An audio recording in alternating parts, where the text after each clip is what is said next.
Property अगले 5 साल भी अगर हिल गई तो हमारा नाम बदल दीजिएगा। इस वक्त अगर आपने पैसे कमाने हैं तो आपको डॉलर्स में जाना चाहिए। देखिएगा डॉलर अब कहाँ से कहाँ जाएगा। अब चूँकि IMF ने पाकिस्तान को कुछ डॉलर दे दिए हैं तो वक्ती तौर पे ये थोड़ा सा रेट जो है वो गिरेगा, लेकिन ये बाइंग का टाइम होगा। ये बाइंग का टाइम होगा तो इसमें जो बंदा बाइंग कर लेगा वो बड़ा अच्छा रह जाएगा, जो प्रॉपर्टी में जाएगा वो सालों फंसा रहेगा। बिस्मिल्लाहिर्रहमानिर्रहीम, अस्सलाम वालेकुम। रियल एस्टेट पर एक और ज़बरदस्त वीडियो के साथ आपका मेज़बान Suhail the iron man Jafri edge marketing के प्लेटफॉर्म से एक मरतबा फिर से आपकी खिदमत में हाजिर है। ऐसी उम्मीद, यकीन और दुआ के साथ कि आप बिल्कुल ठीक होंगे और दस्तक कुदरत से मिलने वाली नेमतों को समेट रहे होंगे। चैनल पर आने वाले तमाम नए दोस्तों से कहेंगे कि हमारे चैनल एज मार्केटिंग को ज़रूर सब्सक्राइब करें ताकि पाकिस्तान में होने वाले तमाम अच्छे रियल एस्टेट हाउसिंग प्रोजेक्ट्स की टाइमली अपडेट्स आपको मिले और आपको अच्छी इन्वेस्टमेंट अपॉर्चुनिटीज़ का भी पता चलता रहे। जनाब, हम चूँकि डीलर हैं तो हमारी लोगों के साथ बातचीत रहती है प्रॉपर्टी के हवाले से, और लोग आते हैं और ख़ास तौर पे जिन दिनों लोगों ने पीक पे बाइंग की हो और उसके बाद रेट थोड़े नीचे आए हों तो फिर आपकी प्रोडक्ट के ऊपर बहुत ज़्यादा तनकीद होती है।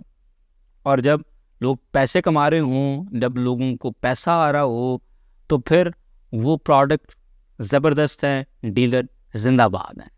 तो इसी तरह से कुछ भाइयों ने पिछले दिनों बड़ा एडवोकेट किया डॉलर को, और उन्होंने कहा जी कि इस वक्त अगर आपने पैसे कमाने हैं तो आपको डॉलर्स में जाना चाहिए। आप क्या लोगों को गुमराह करते रहते हैं कि प्रॉपर्टी में पैसे डालें, प्रॉपर्टी अगले 5 साल भी अगर हिल गई तो हमारा नाम बदल दीजिएगा और देखिएगा डॉलर अब कहाँ से कहाँ जाएगा। अब चूँकि IMF ने पाकिस्तान को कुछ डॉलर दे दिए हैं तो वक्ती तौर पे ये थोड़ा सा रेट जो है वो गिरेगा, लेकिन ये बाइंग का टाइम होगा। ये बाइंग का टाइम होगा तो इसमें जो बंदा बाइंग कर लेगा वो बड़ा अच्छा रह जाएगा, जो प्रॉपर्टी में जाएगा वो सालों फंसा रहेगा। और उन्होंने डॉलर को बड़ा एडवोकेट किया और साथ ही साथ उन्होंने ये भी बताया कि मैंने जनाब साल पहले प्रॉपर्टी के अंदर इन्वेस्टमेंट की थी और मैंने इतने डॉलर उस वक्त लगा दिए थे उस प्रॉपर्टी के अंदर। आज मैं यहाँ पर हूँ, मुझे इतना लॉस हो गया। अगर मैंने यही पैसे लगाए होते डॉलर्स में तो आज मेरे पास इतने पैसे होते, ये होता वो होता। तो उनकी मैंने सारी बात सुनी और ऐसे बंदों को मैं अक्सर यही कहता हूँ कि जी पाइन तुसी बिल्कुल ठीक कह रहे हो। देखिए ना, आप आर्गुमेंट किसी ऐसे शख्स के साथ करेंगे जो आपकी बात सुनने के लिए तैयार हो। जो बंदा सिर्फ अपनी बात सुन के बैठा हुआ है और वो आपको इवन बात करने का मौका भी नहीं दे रहा, तो उसको आप ये कहते हैं sir good luck, if you know everything why you are telling me this.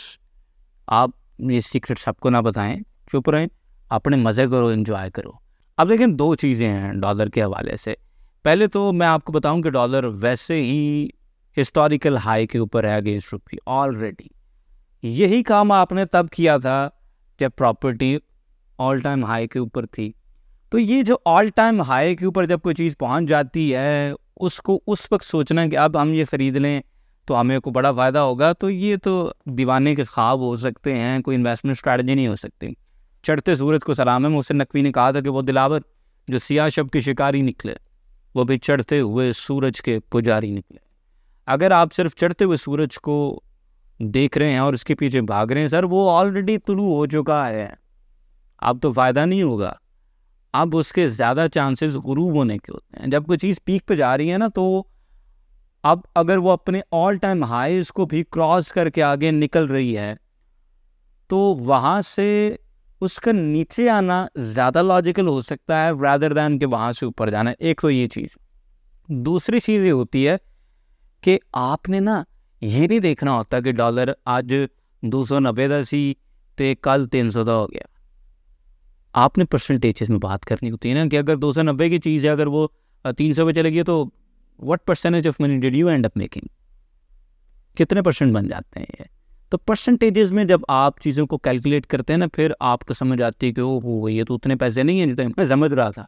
तो ये चीज़ है ना, ज़रा हर तरफ से कैलकुलेशन को देखा करें। अच्छा, इसके साथ साथ चूँकि उन भाई ने ये भी एडवोकेट करने की कोशिश की कि डॉलर जो है ये ऑल टाइम के लिए बेहतरीन इन्वेस्टमेंट है, और प्रॉपर्टी जो है ये तो बस छोड़ें, ये मिट्टी है, ये मिट्टी रहनी है। आप लोग कहते रहते हैं आज की मिट्टी कल का सोना है, ये कोई सोना शोना नहीं बनती, ये यानी बातें हैं। और डॉलर डॉलर जिंदाबाद। तो मैंने जो दिल में सोचा वो मैंने आपको कौन टाइप पे बताया नहीं, आपके साथ इसलिए शेयर कर रहा हूँ। आप भाई हैं हमारे, हमारी कोशिश रहती है आप तक अच्छी इन्फॉर्मेशन पहुँचा। किसी भी चीज़ को अगर आप किसी स्पेसिफिक विंडो के अंदर देखेंगे ना, तो आप उसके अच्छे होने और बुरे होने का भी आर्ग्यूमेंट क्रिएट कर सकते हैं। शर्लॉक होम्स ने कहा था कि it's a capital mistake to theorize before you have data. जब तक आपके पास डेटा इनफ ना हो, आप अगर थ्योरी बना लेंगे ना, तो आप करते क्या हैं कि आप अपनी थ्योरी को उस डेटा के ऊपर इम्पोज करने की कोशिश करते हैं। और शायद के अंदर ना कि if you beat the data enough it will confess to anything. Punjab police जिन्हें मुजरिम फाड़ लेती है ना, तो उसे जो मनवाना चाहे फिर वो डंडे के जोर पे मनवा लेती है। इसी तरह से डेटा से आप जो मनवाना चाहें सारा डेटा मान जाता है, इसकी ऐसी कोई बात नहीं। अगर आप किसी भी एक स्पेसिफिक स्लिट्स पे रखेंगे उस डेटा को, तो वो आपको ऑल टाइम बेस्ट इन्वेस्टमेंट भी दिखाई देगा और ऑल टाइम वर्स्ट इन्वेस्टमेंट भी दिखाई देगा। ये ऐसा ही है, अगर आप 2020-21 की बात करें तो प्रॉपर्टी जैसी कोई इन्वेस्टमेंट ही नहीं थी, और अगर आप आज 2023 की बात करें तो अब हर बंदा जो है वो प्रॉपर्टी ख़रीद के परेशान बैठा हुआ है। इसी तरह से डॉलर को अगर आप किसी स्पेसिफिक टाइम के अंदर देखें, मेरे ख्याल से जो 2013 से 15 का टाइम था, तो डॉलर वाज नथिंग। इसी तरह से डॉलर को आप इन रिसेंट मंथ्स के अंदर देख लें तो डॉलर जनाब वो फटा ही नहीं जा रहा है किसी को। तो पैमाना क्या है? बात तो होगी असूल के ऊपर, तो असूल के लिए पैमाना आप रखेंगे हैं। तो पैमाना ये है कि आप किसी चीज़ के अच्छे होने या बुरे होने, इन्वेस्टमेंट वर्दी होने या ना होने, ट्रस्ट वर्दी होने या ना होने को हिस्टोरिकली देखते हैं। हिस्ट्री क्या सजेस्ट करती है? हिस्ट्री ये सजेस्ट करती है जनाब कि वो भाई दोस्त जिन्होंने 2015 में टॉप सिटी में 30 लाख रुपए का कनाल ले लिया था, आज वो 2.5 करोड़ का कनाल है। और 2015 में डॉलर 100 रुपये के आसपास था। 30 लाख से आपके कितने डॉलर आ जाएंगे हैं? 30 लाख से आपके 30,000 डॉलर आ जाएंगे। अब 30,000 डॉलर्स को आज अगर आप 300 के लिहाज से भी मल्टीप्लाई करें तो मेरे ख्याल से ये 90 लाख रुपए बनने चाहिए, if I am not wrong. ठीक है, 30 लाख को आप 100 पे पहले डिवाइड कर लें तो ये आपके 30,000 डॉलर आ गए।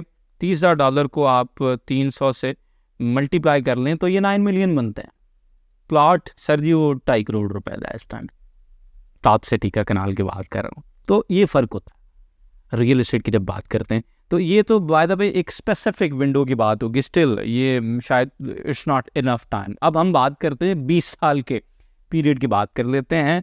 बहुत से लोग ऐसे हैं जिन्होंने 20 साल पहले CDA सेक्टर्स में जो डिफरेंट कमर्शियल प्रोजेक्ट्स थे उनमें किसी दुकान के अंदर, किसी दफ्तर के अंदर इन्वेस्ट कर लिया, और 20 साल पहले इन्वेस्ट किया तकरीबन कोई 4-1 लाख रुपए के आसपास किस्तों में, ये भी याद रखना है किस्तों में।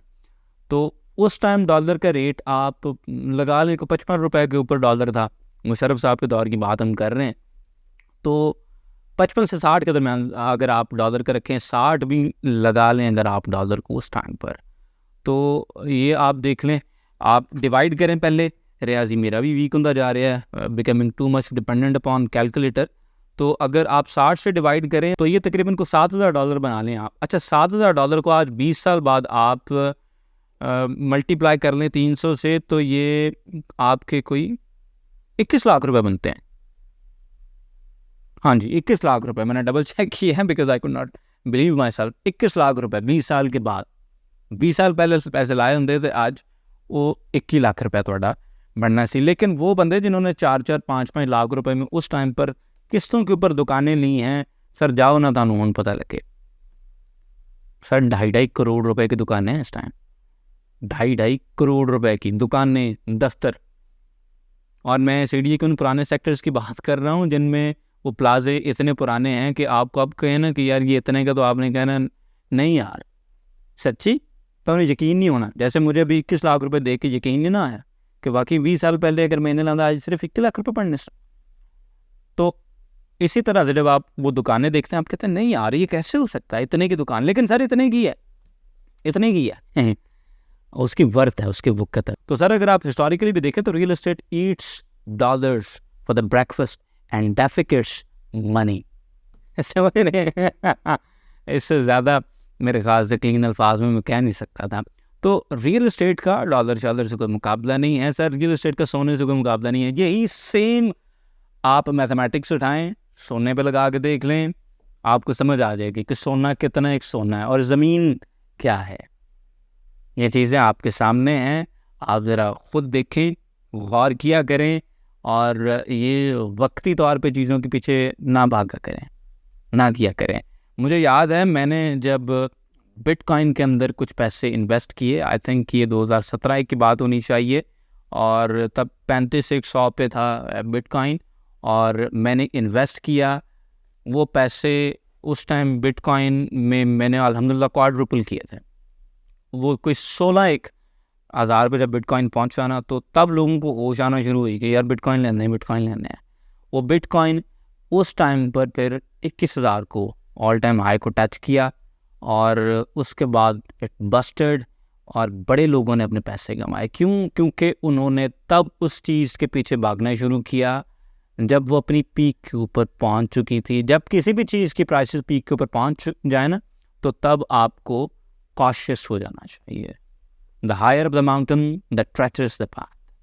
तो चीज़ जितनी ज़्यादा प्राइस के ऊपर चली जाए उतना ज़्यादा मुश्किल हो जाता है ये सोचना कि अब ये मज़ीद ऊपर जाएगी या नहीं और कितना जाएगी। कोशिश रहती है कि आपको वो बात बताएं जिससे आपका इन्वेस्टमेंट करने का लेंस बेहतर हो सके।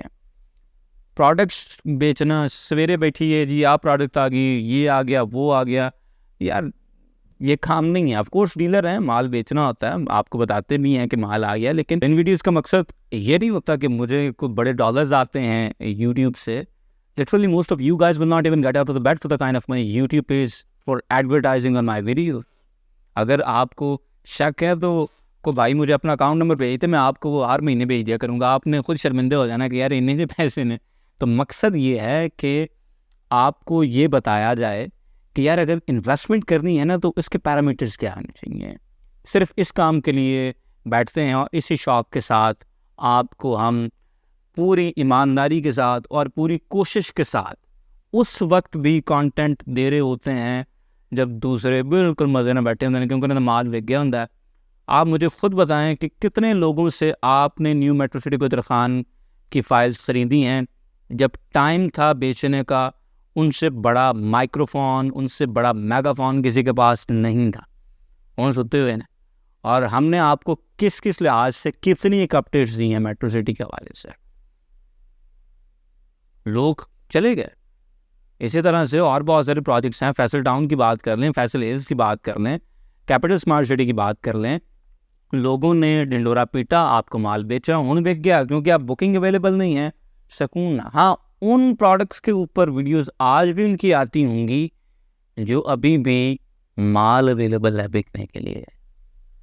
बहुत सारे आपको पता है प्रोजेक्ट्स ऐसे हैं जिनका माल अवेलेबल रहता है, तो उनके ऊपर उनकी वीडियोस आती रहती हैं, लेकिन आपको उन प्रोजेक्ट्स के हवाले से अपडेट नहीं करेंगे जिनमें आपके पैसे लगवा दिए हैं और अब आपको अपडेट्स देना वो ज़रूरी नहीं समझते। माल बिक गया, माल बिक गया, गल ख़त्म होगी। तो हमारी कोशिश रहती है, और मुझे ये भी पता है कि बहुत सारी चीज़ों में आप सिंसियर होते हैं and sometimes people don't even realize, तो दैट्स फाइन।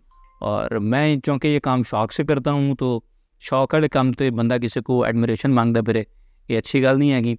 और वैसे भी बंदे को एडमिरेशन ड्राइव करनी चाहिए रादर दैन डिमांड करे, और शायद यही मैच्योरिटी है कि तारीफ़ या तनकीद आप पर ज़्यादा असर ना करे। इसीलिए बहुत बहुत तनकीद के बावजूद भी मैं आज भी वीडियोस में ख़ुद को आयरन मैन कहता हूँ। हालांकि बहुत से ऐसे लोग हैं जो कहते हैं रियल एस्टेट एजेंट को सीरियस होना चाहिए। सर, रियल एस्टेट एजेंट की ओपिनियन सीरियस और सीजन्ड होनी चाहिए।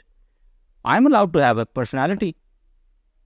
क्या मुझे रियल एस्टेट एजेंट होने के लिए ज़रूरी है कि मैं बस बिल्कुल सीधा सीरियस हो जाएं और बिल्कुल मेरी ब्लैंक किस्म की और ब्लैंड किस्म की पर्सनैलिटी हो? क्या मैं अपने आप को कहीं और छोड़ के आया करूँ? ऐसा तो नहीं हो सकता ना। So I have to carry myself. और मैं जितनी अपडेट्स जिस फ्रीक्वेंसी के साथ आपको दे रहा हूँ, इसकी वजह भी यही है कि I be myself on the camera. मैं प्रिटेंड नहीं करता हूँ। आपने अगर प्रिटेंड करना हो ज़रा, आप इतना कंटेंट नहीं बना सकते हैं। खैर, ये रैंट कहीं और निकल जाएगी, जिन्नी गल तो दसनी थी मेरे ख्याल ना दस देती है। चलो बहुत है। खैर, अपना बहुत सारा ख्याल रखें। मेरी किसी बात के साथ एग्री करें, let me know in the comment section below. Disagree वाली बातें आप ज़रूर बताते हैं, मुझे बहुत अच्छा लगता है जी आपसे चीज़ें सुन के। और तनकीद पे मैं अमल करूँ ना करूँ, ये ज़रूर मैं देखता हूँ कि बंदे कह ठीक ही रहे हैं। तो खैर, हम ना होंगे तो किसी और के चर्चे होंगे। खलकत शहर तो कहने को फसाने मांगे। अपना बहुत सारा ख्याल रखें। अल्लाह।